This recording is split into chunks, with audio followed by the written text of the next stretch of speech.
안녕하세요. 오늘은 앤드류 로의 금융시장으로 간 진화론이라는 책을 한번 살펴보도록 하겠습니다. 그래서 이제 이 책은 기본적으로 진화론의 입장에서 진화경제학의 입장에서 금융시장을 바라보는 책이라고 보시면 되겠고요. 그래서 이 진화적 산물이 새로운 환경, 즉 금융시장을 만났을 때 문제를 일으킬 수 있다라는 관점을 가지고 있습니다. 우리 편도체와 이 편도체에서 만들어진 공포의 감정은 최상위에서 우리의 행동을 통제를 합니다.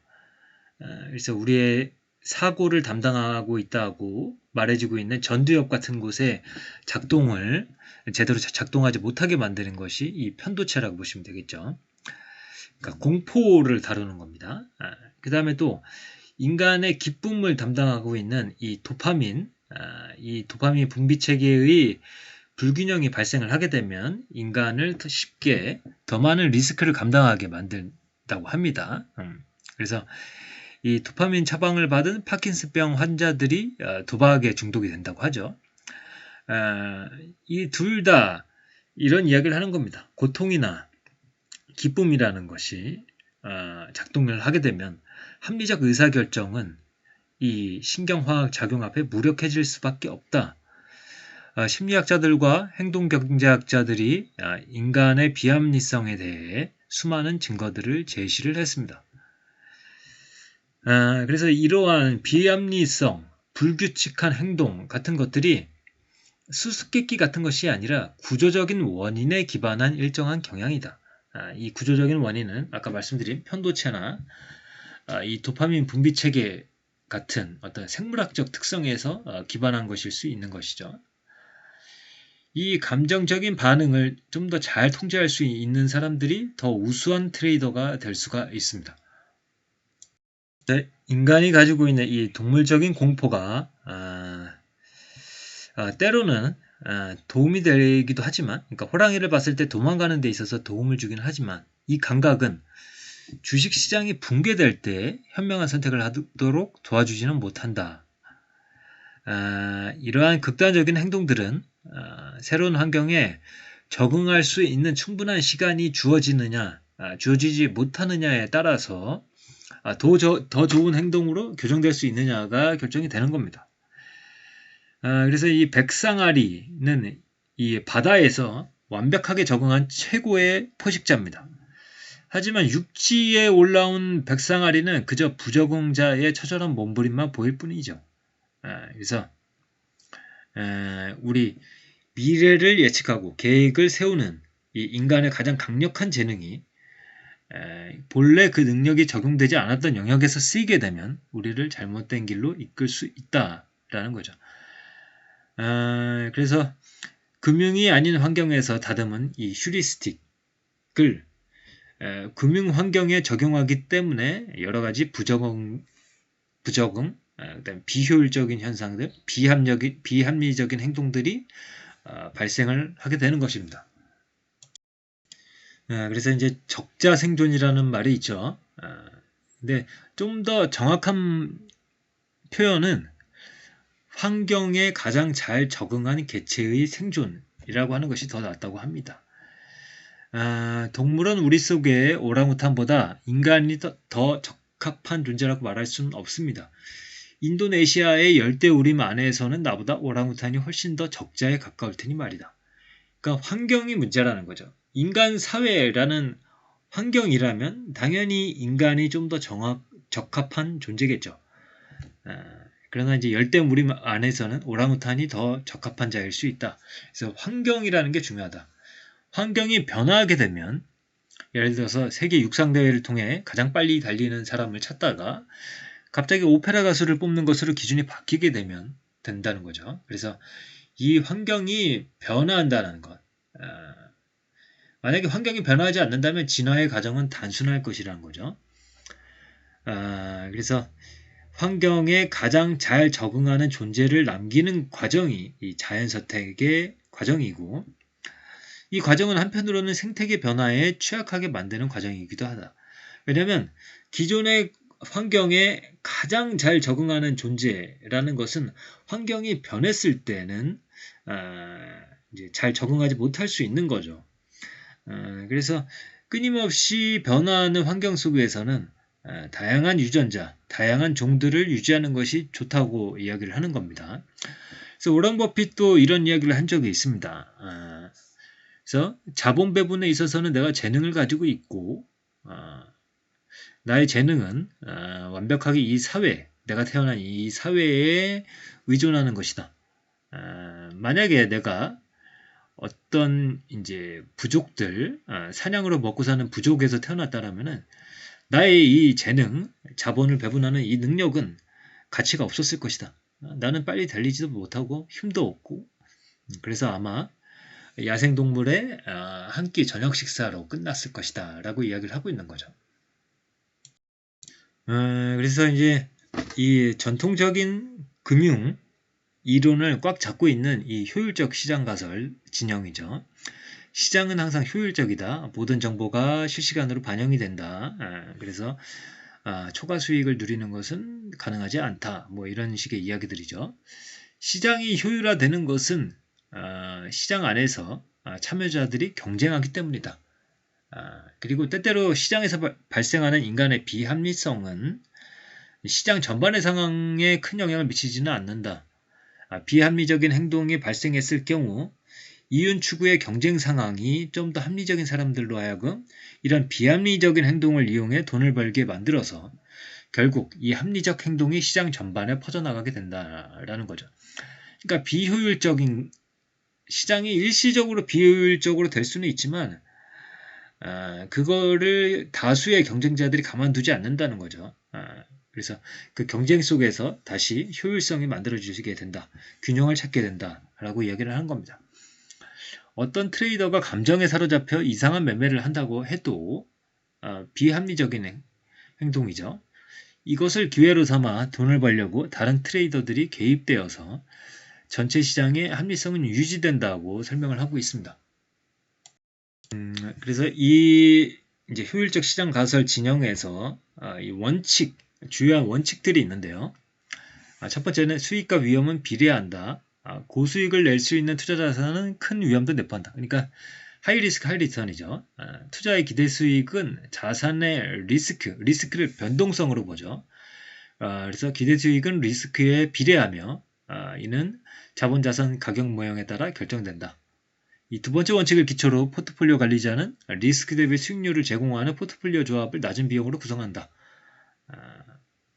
그리고 자산 배분이 종목에 투자하는 것보다 더 중요하다. 장기 투자해야 된다. 이런 5가지 원칙들은 현대 금융업의 기반이 되었고 모든 금융상품에 영향을 미쳤습니다. 수십 년 동안 수백만의 투자자들이 이런 원칙들을 바탕으로 이익을 보았습니다.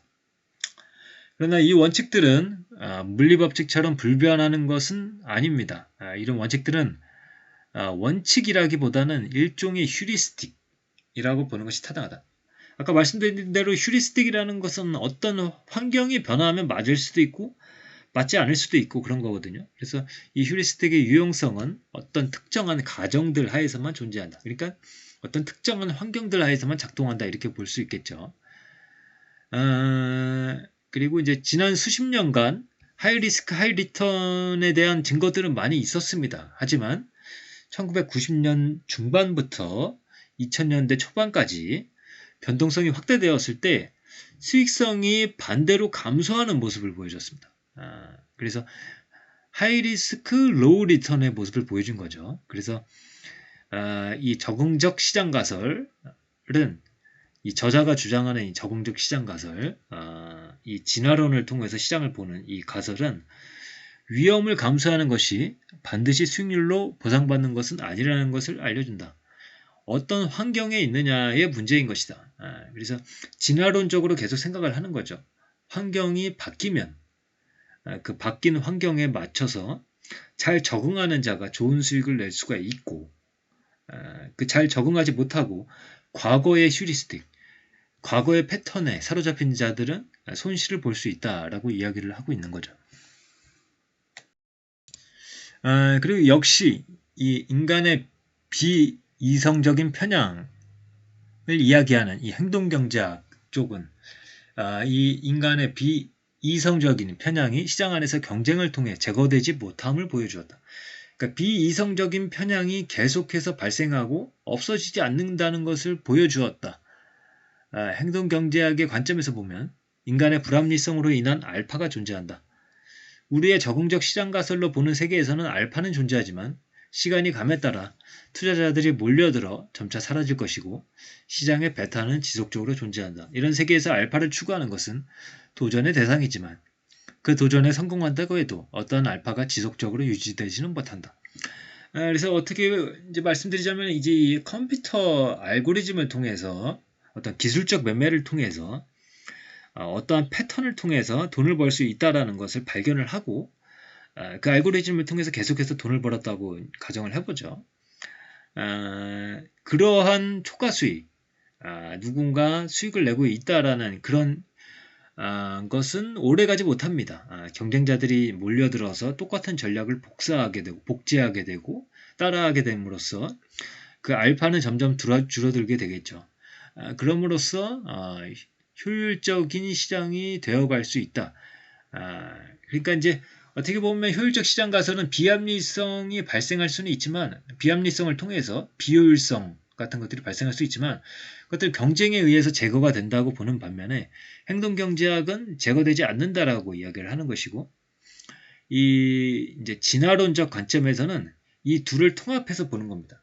비합리적인 것들이 발생할 수가 있는데 그런 것들은 환경에 적응을 하지 못하면 그 비합리성은 오래 갈 수가 있는 것이고 그 환경에 적응하면 비합리성은 제거가 되는 것이고 그래서 적응 상태로 균형이 유지가 되다가 환경이 또 바뀌면은 그 바뀐 환경에 적응하지 못하면서 부적응한 자들이 비효율적인 현상들을 발생시키고 이런 과정이 어떤 역동적인 과정으로 이해하는 것이 이 진화론적 관점인 거죠. 그래서 행동경제학과 효율적 시장 가설, 말하자면 기존의 전통적인 경제학을 좀 더 폭넓게 이야기를 하는 것이 진화경제학이다.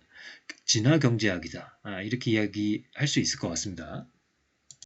그래서 이제 이 책의 저자가 이야기하는 적응적 시장 가설에 대해서 이야기를 해보자면은 적응적 시장의 관점에서 집단적인 광기는 점차적으로 진정되고 소멸되며 다시 대중의 지혜로 회귀해간다. 그러니까 행동경제학에서 말하는 그런 집단적인 광기는 소멸해서 균형으로 다시 회귀를 해가는 거죠. 그래서 효율적 시장 가설은 틀린 것이 아니라 불완전한 것일 뿐이다. 시장은 특정 환경하에서 효율적인 것이다. 그리고 투자자들이 충분히 적응할 수 있는 여유를 갖고 있을 때 효율적으로 시장은 변하게 되는 거죠. 반대로 적응할 수 있는 여유가 없을 때는 행동주의에서 말하는 비효율성이 지속되게 될 것입니다. 그래서 이제 제한된 합리성,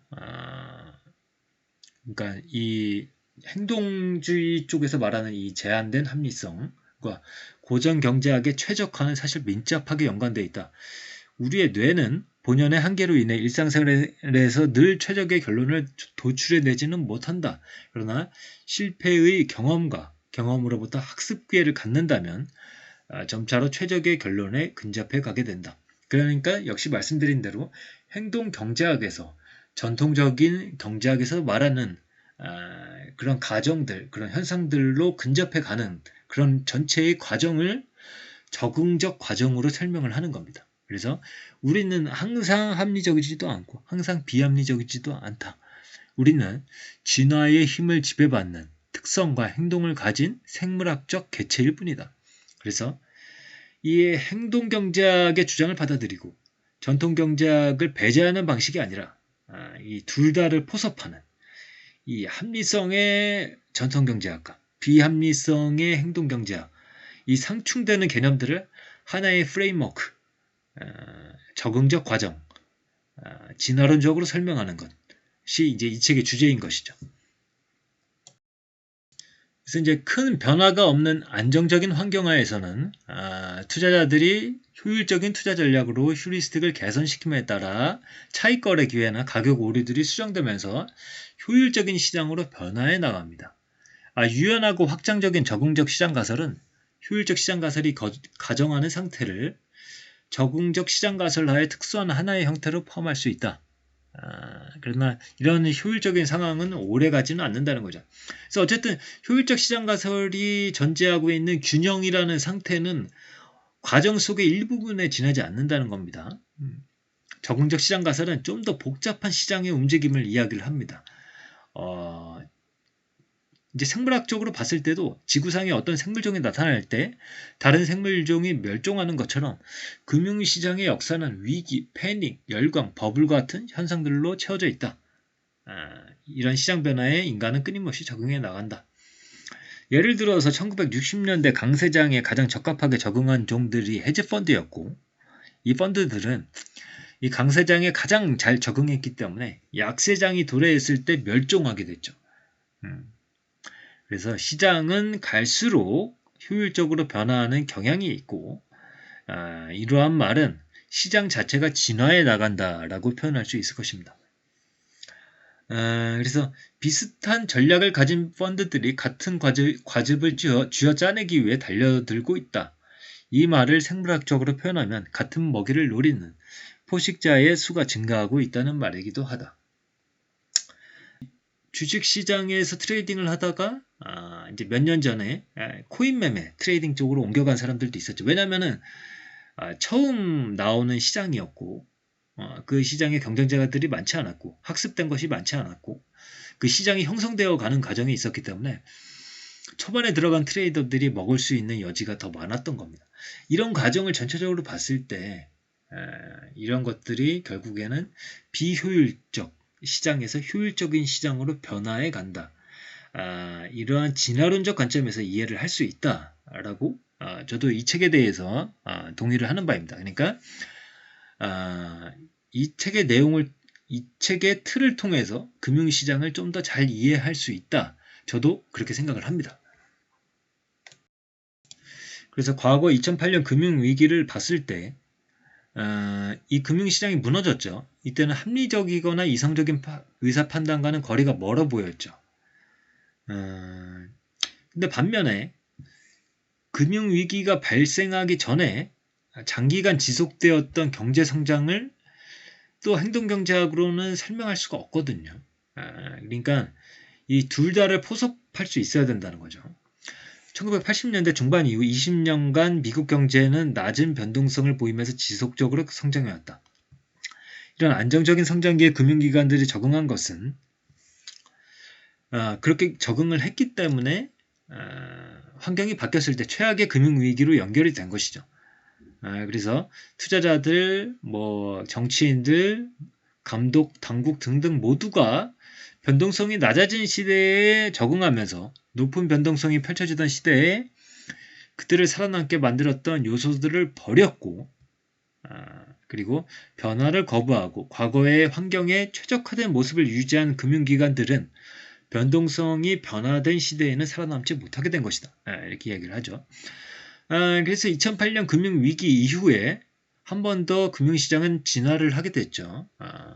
금융기관들은 자본금을 좀 더 확충해 놔야 되고 금융위기에 좀 더 대비를 하게 되었죠. 그래서 실제로 코로나 위기가 발생을 했을 때 금융권의 연쇄도산은 발생하지 않았다라는 것은 기존의 위기에서 한 걸음 더 나아가서 발전을 한 거라고 볼 수가 있겠죠. 진화를 한 것입니다.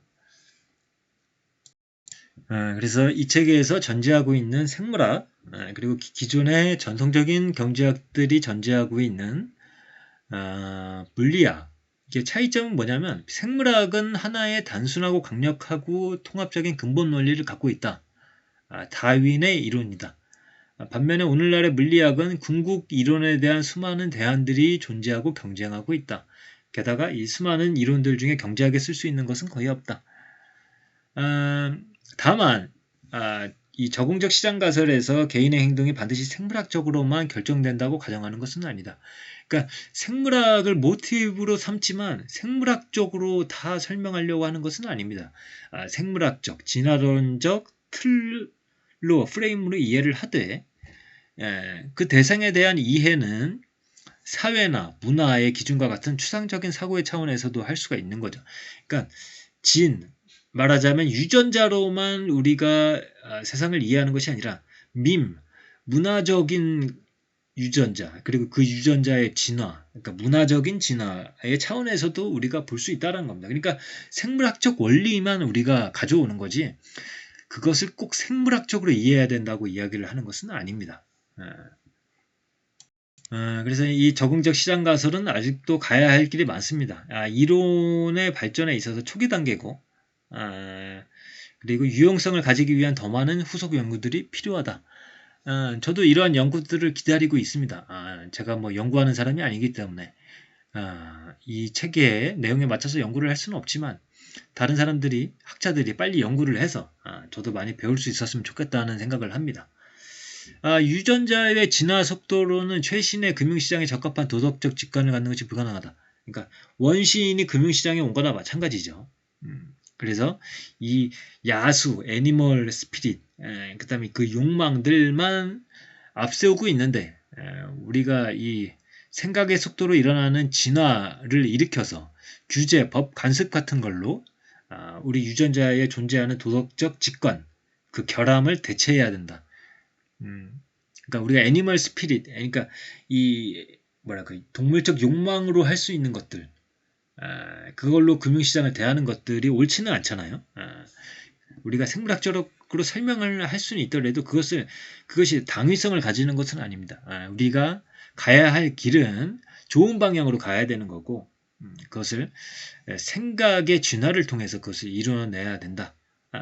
그 결과물인 규제, 법, 간섭 같은 걸로 채워 넣어야 된다.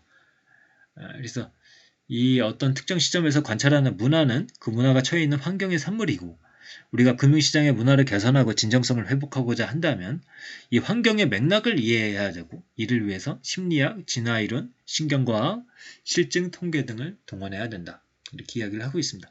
그래서 지금 또 금융시장이 많이 출렁이고 있지 않습니까? 이제 채권시장에서도 2000년대 초반 이후로 이렇게 단기간 내에 금리가 상승하고 채권 가격이 떨어진 그런 사례를 찾아보기 어려울 정도로 채권시장이나 금융시장이 불안정한 상태입니다. 이 새로운 환경 하에서 우리가 어떻게 진화를 할 수 있을까? 어떤 종이 어떤 전략으로 살아남을 수 있을까? 이 종의 관점에서 살펴보는 것이 의미가 있지 않을까 이런 생각을 해보면서 오늘의 리뷰를 마치도록 하겠습니다. 감사합니다.